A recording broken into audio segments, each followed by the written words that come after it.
31st. We're almost at the end of the third quarter. And what a week it's been, what a month it's been. The volatility continues. We've just put up a few of those survey questions that we've had throughout the week. That was yesterday's question, and the majority voted that we would not have a cut in OPEC production this year. We also had a survey question result up there earlier. I'd like Medlin to put it up again, which a couple of months ago, at the beginning of the summer, we asked people where they thought oil prices would be today. And 30% of our audience, and Medlin will bring that up, actually said that we'd be at the $100 mark. And again, we were split 30, 30, 30, with the others going up and down $10 each direction. So we're kind of bang on the average of what our audience said. Vandana, let me start with you. Vandana Hari, who is the founder and CEO of Vanda Insights, currently sitting in Perth. Vanda, welcome back, Vandana. Let's talk about the oil price direction. It's been sort of pretty stable in the last few weeks, more or less. We saw, though, quite a drop yesterday. How can we tell what direction we're going to go in?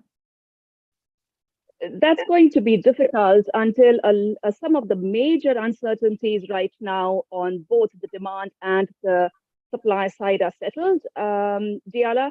So on the supply side, of course, the big element that the market is keeping an eye on is the Iran deal. And that has put the market through quite a bit of roller coaster sentiment-wise in the past few weeks.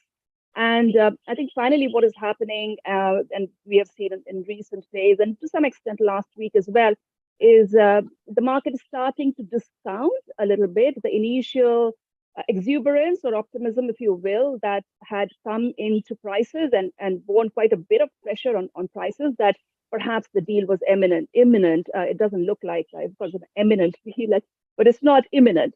So that is a big factor, I think, that still needs to play out.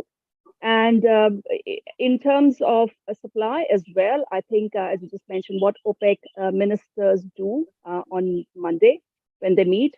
I have been saying since the Saudi minister managed to jaw bone prices up quite substantially, I have been saying that I felt that was the kind of jaw boning that would have follow the law of diminishing returns. This is the curious thing about jaw boning, Diala, that first of all, you have to use it sparingly. If you use it too much, it loses its impact. And second, perhaps equally importantly, you have to deliver on it. So let me ask you there, to go back to you on OPEC. Why do you think, jawboning, like you just said, but the market reacted a bit and then began to quickly dismiss that they would actually be cutting. Many people are saying that's not going to happen this year at all. Why has Saudi done that? If they're trying to control volatility, that doesn't really help their case, does it?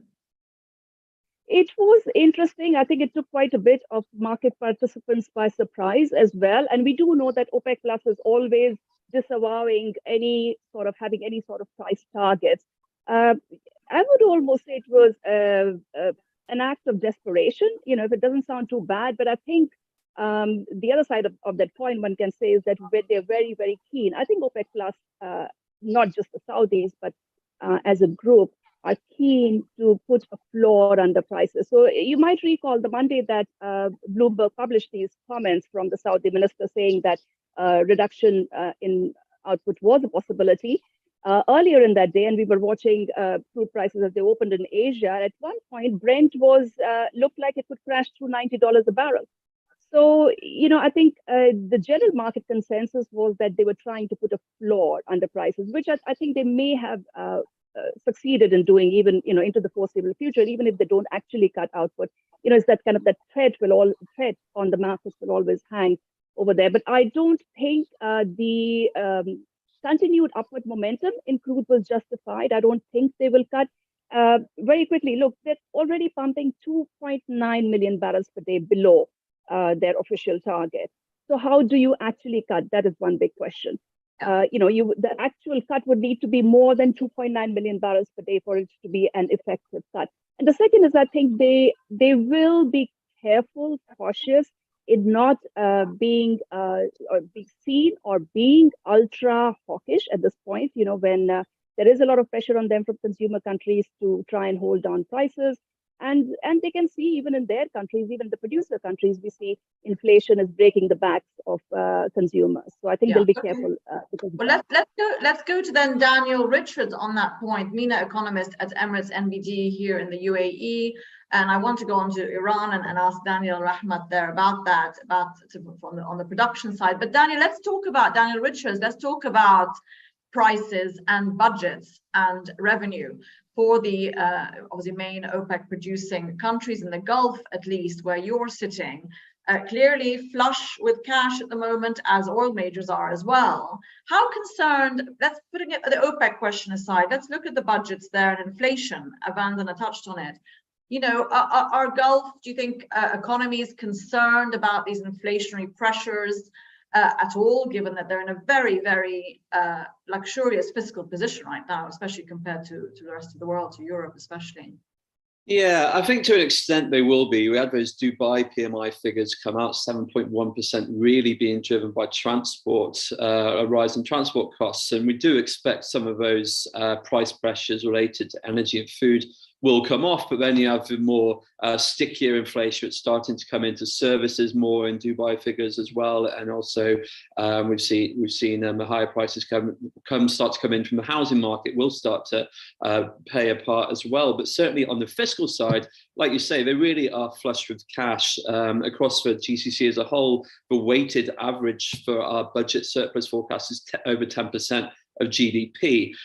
So if things come to a head, if they start to see pushback, or not pushback, but if there is starting to become manifest a real impact on households from these higher prices, GCC governments certainly do have the wherewithal to implement measures to soften that. They haven't really done that so far. They have been concentrating this bonanza, this windfall from the higher oil prices and higher production into balancing the books after recent years of leaner incomes, and also putting it into long-term investment. They haven't really been splashing the cash around as short-term measures like they might have been expected to do in the past, but they certainly have the option to do so if they desire. So for the time being, I don't really think that those higher prices are necessarily a major concern as yet. Okay, Daniel Rahmat, welcome. Daniel Rahmat, Senior Energy Security Consultant based in Iran. I hope your sound is working now. Great, and we can see you clearly. Daniel, let's catch up a bit on the Iran talks, this yo-yo all year really, of yes, no, they're happening, they're not happening, we're going to get a deal with the US.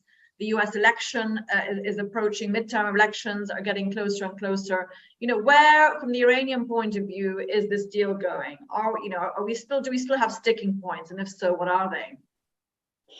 Honestly, I think September is going to be a very important month for the nuclear talks between Iran and the world powers, especially the United States.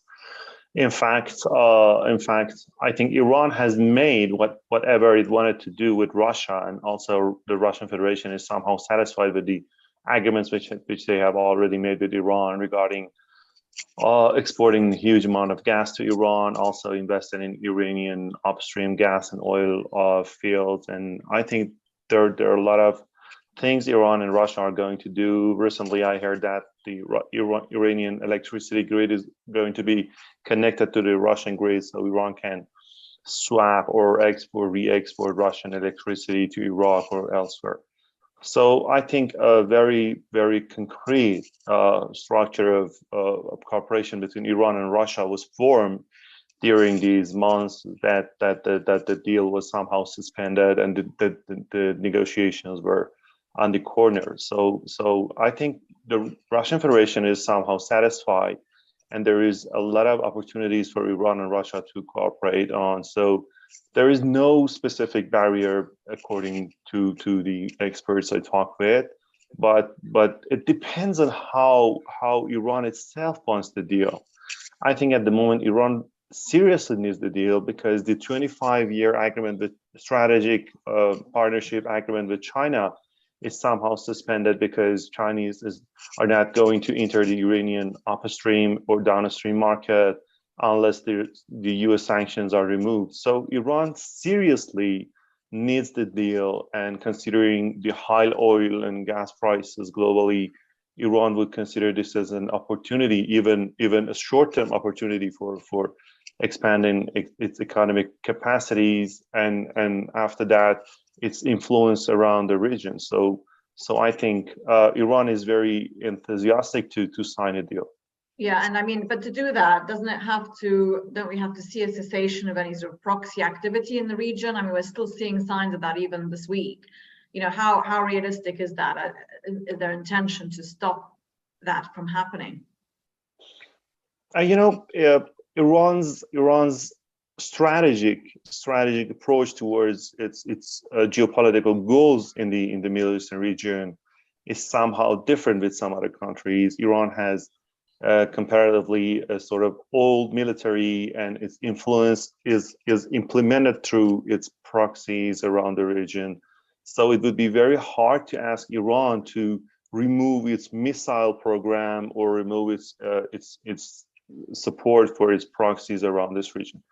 And I believe that Iran is not going to make any significant change in its policies towards its proxies here, but maybe the sort of change in the behaviors of these proxies would be witnessed. But I'm not an expert in that area, and I do not have any special intelligence. I guess it's a chicken and an egg, isn't it? You know, they want their deal, and then they'll stop that. Let's go back to you, Vandana, and just touch on one thing that Daniel said. He's talking about Russian-Iranian cooperation. Let's talk about China. We had quite a bit of Iranian crude at some point, at least earlier this year, going to China, and of course Russian crude more recently, and at sort of significant discounts. Let's look at the Chinese story from a demand perspective. Crude imports coming to a big slowdown as it continues to struggle with its economic recovery, stockpiles at refineries, etc. What does that picture look like, do you think, into the fourth quarter? Yeah, unfortunately, I think the consensus view, and definitely my personal opinion as well, is that the Chinese economy and growth will continue to be hobbled by this zero tolerance policy towards COVID. The rolling lockdowns continue. We've seen them pretty much since January this year. And, it's almost every second day that you hear of new lockdowns, new restrictions in some part or another. We also have the date of the Communist Party conclave has been announced, and there was a lot of there still is a lot of suspense around that in terms of not so much as Xi Jinping managing to secure a third term for himself. I think that looks like a done deal, but a lot of people have been speculating that once that is done, could that sort of open the doors for the government to start easing a bit on their very strict COVID measures. And again, personally, I think we'll probably not see anything drastically changing on that policy, simply because having second year, they're staying with it when the rest of the world is reopening. I think the U-turn will basically make the government look very good.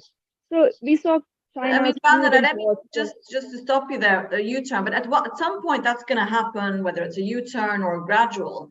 How prepared is the market for that? For China coming back in to buy crude? I mean, are we expecting a surge in that when it does happen? And given the tight supply, generally speaking, what will happen when that does occur? I mean, the market's probably not ready for it, right? Actually, when we look at the shortages in general short supply, shortage of spare capacity within OPEC Plus, and we look at the gas shortages in Europe. Actually, the market has been heaving a sigh of relief that Chinese demand has been much less, quite muted compared with what we might have seen back in 2020 and definitely before COVID struck. So, in fact, there's some news overnight that China has been re-exporting some of its surplus LNG cargoes into Europe. So, that's been a huge factor of relief for Europe as well. So that is, I think, a worry for the market. It's not a worry that that the market is too big right now. Probably I think the general view is that perhaps sometime by the middle of next year or the second half of next year, we could see the COVID restrictions starting to ease. But that is a very important factor and a big if. that has to happen for Chinese oil demand and gas demand to rebound. Okay, Daniel, Richard, let's go back to talking a bit about, we touched on Europe there. Obviously, things looking pretty dire there from an energy point of view and obviously financial point of view. The forecast is not looking good at all. Let's talk a bit about sort of central bank policy. And again, you can tell us how it might impact things here, but we're linked very much to the US here in terms of currency. But how do you see the whole Fed policy in the US coming east to Europe and then trickling through to here, impacting things as we go forward? Even in this region, we're expecting possibly another 75 basis point interest rates. ECB is going to follow suit. How is that affecting thinking here in the region? Yeah, I mean, obviously, monetary policy, we haven't seen anything that would lead us to think that anybody is going to slow down. We had the Jackson Hole Symposium where the messaging was very hawkish, or not really a massive change, I don't think, but really putting that rally in equities over the summer to bed. And the comments since then as well from Neil Kashkari and others have really underlined that. So whether it's 50 or 75 basis points at this meeting, we still expect a further 150 this year alone over the next 3 meetings. As you say, the ECB is also stepping up its game in that regard as well. So for regards to the region, obviously the dollar dirham peg and the other currency pegs, that will impact things here. Monetary policy will be hiked in tandem here for most part, as it always is. And also that dollar strength will translate into dirham strength, which is really a very mixed blessing. If you're working here and sending money home, that can be great. But for most part, for the economic growth outlook, it's not really that good, because it makes what is often quite an expensive, not necessarily highly competitive region in terms of exports, or even more expensive. Yeah. And that's especially the case, I think, locally here in Dubai. Tourism, we saw those inflation figures I mentioned a few minutes ago. Inflation in the services sector, or tourism entertainment services, already picking up quite strongly domestically, and then you tie that in to a very strong dollar, very strong dirham, and that will make the resurgence in the tourism sector a little more difficult than it would have been otherwise. And that's just one example of how that dollar strength isn't necessarily a major benefit for local economies. Daniel, in Iran, let's just go to you on and back to the Iranian exports. What's the latest on the flows to China, sort of the unofficial flows, let's say, that we saw a lot of earlier this year? Have they been totally displaced by Russian crude? No, of course not. Of course not. For a short while in June, Iranian crude exports to China decreased dramatically, but immediately after Iran decided to accept the new prices which our Russians are offering, actually as the indicator for somehow, let's say, smuggled oil, the things changed and Iranian crude oil exports to China revived. Actually, the customers of Iranian oil in China are teapots and small individual refineries, which are very different with the customers and clients for the Russian oil.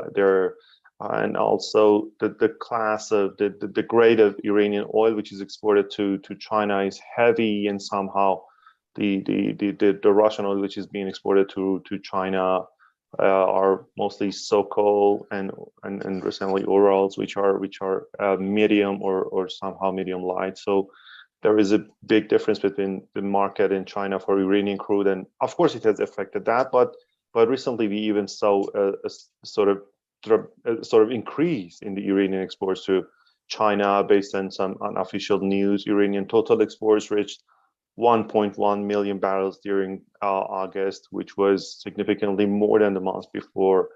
However, we are not sure whether the total amount was exported to China, but I think a lion's share of that went to China through S2S techniques, through Malaysia, Indonesia, or elsewhere.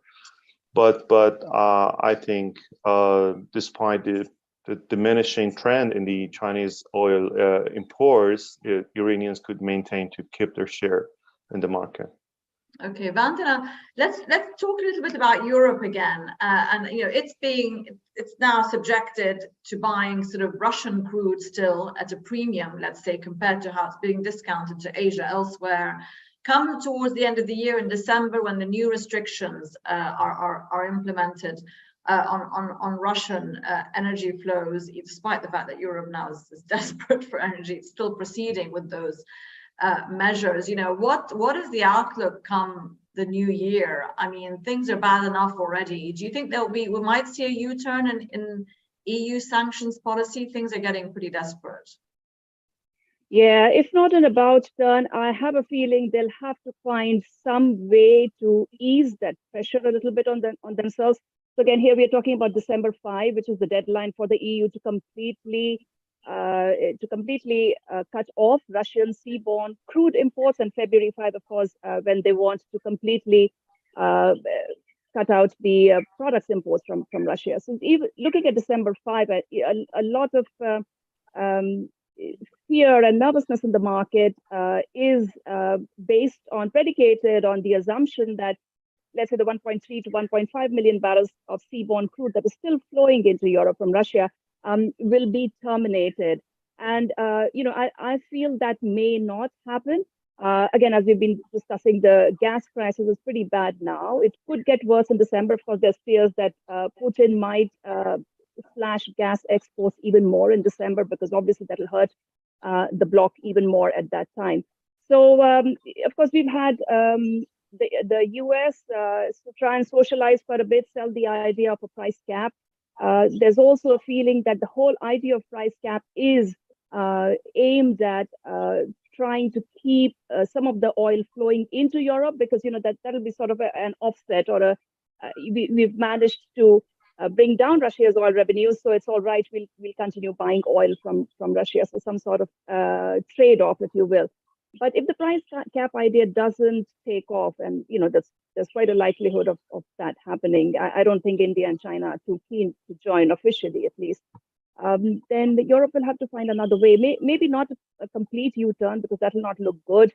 I think Zelensky is not going to be very happy either when that happens. But they'll have to find a way to ease that pressure on themselves. I just can't see how they can completely remove the 1.5 million barrels per day by December 5. Daniel, what's your view on how Europe has managed this energy?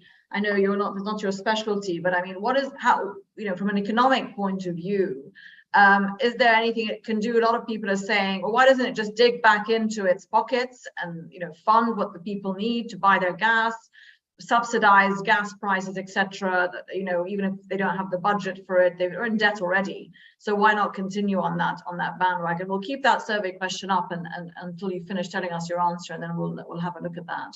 Yeah, I mean, it's a very difficult situation for governments. There's expectations following the pandemic. I think that governments are there to support populations that perhaps hadn't been there to the same degree for some time. But a very different thing is, of course, the debt levels and interest rates are a very different situation now from where we were in the pandemic, and interest rates are only going to go higher, right? So it's not so easy as perhaps it was to mitigate these pressures on households as it was then. We are still, there's that announcement from the EU yesterday, and there have been some differences between governments already, with France doing perhaps a bit more with some others in keeping those costs down.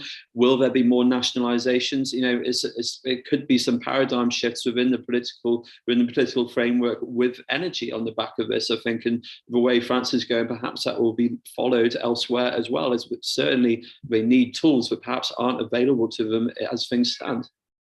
And they certainly shot themselves in the foot, obviously, with their nuclear policy. The Germans did. Anyway, we just saw that survey question come up, which is, again, an update for our audience to get their point of view of where prices are going to go over the next 4 months, between $80 or up to 110. Plus, Vandana, in your opinion, what do you think crude prices will average in the fourth quarter? I voted 90 there. My finger almost hovered between 80 and 90 for a while. The reason I went for the latter is that I think OPEC Plus is quite determined to maintain a floor. So the way I look at it, SPR releases are kind of a cap on prices. And we had the IEA chief say earlier this week as well, that there is always an option for the IEA member countries to release more SPR. So that is a kind of a cap, but OPEC Plus, I think, will move to cut. And I think they will have, the Saudis will have enough support from all the other countries, which, especially the vast majority of members are struggling to pump at their quotas. The last thing they need is a double whammy. They're not even able to produce at their quotas, plus they're now having to live with much lower prices. And as my fellow guest said earlier, all those countries have 2 years of a pretty big hit on their revenues to try and offset. And maybe they'll have to live with lower prices next year if we are into a full-blown recession. So I think they're going to try and hold up a floor around 90 with more cuts. I mean, some of the analysts that we have on are saying it's still being supported, but we could, because of, again, Daniel, Richard, I'll come back to you on this, the whole demand destruction outlook that we haven't really talked about, recessionary forecasts, that will eventually, by the first quarter, really be playing its part and bring down prices, perhaps to as low as 60, some are saying, back into in that range that we were at, we're at the beginning of this year. So Daniel, again, Richard, on that front, demand destruction, all these policies of interest rate rises and the hawkish policy, when are we going to, the US consumer confidence is still pretty up, pretty bright, looking good. Europe's obviously not, but again, has not really filtered through. Recession, we are maybe technically in some parts of the world in recession, but that really hasn't come to the fore yet, putting the China slowdown aside. Yeah, it hasn't really manifested itself just yet, especially in the US, for example. You are starting to see signs of a housing market. I think that's where it's been most apparent. But all the other data points, well, some consumer indices are quite low still. The Michigan index is still very low, but it has picked up. Retail sales, durable goods orders, all these things haven't really taken that hit yet, especially not the labor market, which continues to perform very strongly.